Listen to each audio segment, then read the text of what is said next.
तर आज ना एक छोटंसं काम होतं, त्यासाठीच आम्ही इथे ना अंगणवाडीत जाण्यासाठी निघालो होतो. तिथे जाऊन पोहोचलो.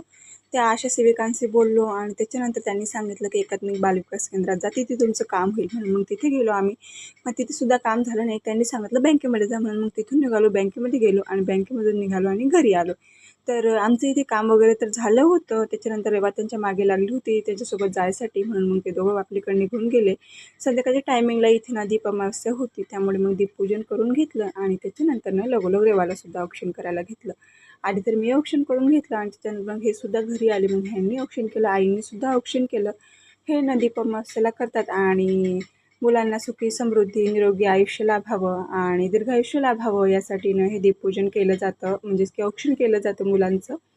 तर इथे रेवाचं औक्षण वगैरे करून झाल्यानंतर ना तिचे 1-2 फोटोज वगैरे काढून घेतले. तिला ना झोप खूप जास्त आली होती, त्यामुळे तिचे ना डोळे असे काही झाले होते. पण तिनं बऱ्यापैकी शांत राहिली आणि बऱ्यापैकी तिनं चांगलं औक्षण वगैरे करू दिलं. त्याच्यानंतर दुसऱ्या दिवशी सकाळी इथे ना मस्त अशी पनीरची भाजी बनवली होती जेवणात. ते म्हणत होते की प्रोटीन आहार काही ना काही पाहिजे, आपण दुसरं काही खात नाही समजा, शुद्ध शाकाहारी आहे, त्यामुळे मग आठवड्यातून एकदा तरी पनीर खातो. आणि त्याच्यानंतर इथे ना थोडंसं असं दुपारच्या टायमिंगला लसूण वगैरे निवडायचा होता, मग तो निवडायला घेतला. आज काय माहीत काय झालं, जांभळ्या खूप जास्त येत होत्या म्हणून मग ते सर्व भरून ठेवलं. म्हटलं थोडा वेळ आराम करू, पण म्हटलं की आधी काम करून घेऊ आणि त्याच्यानंतर मग आराम करू.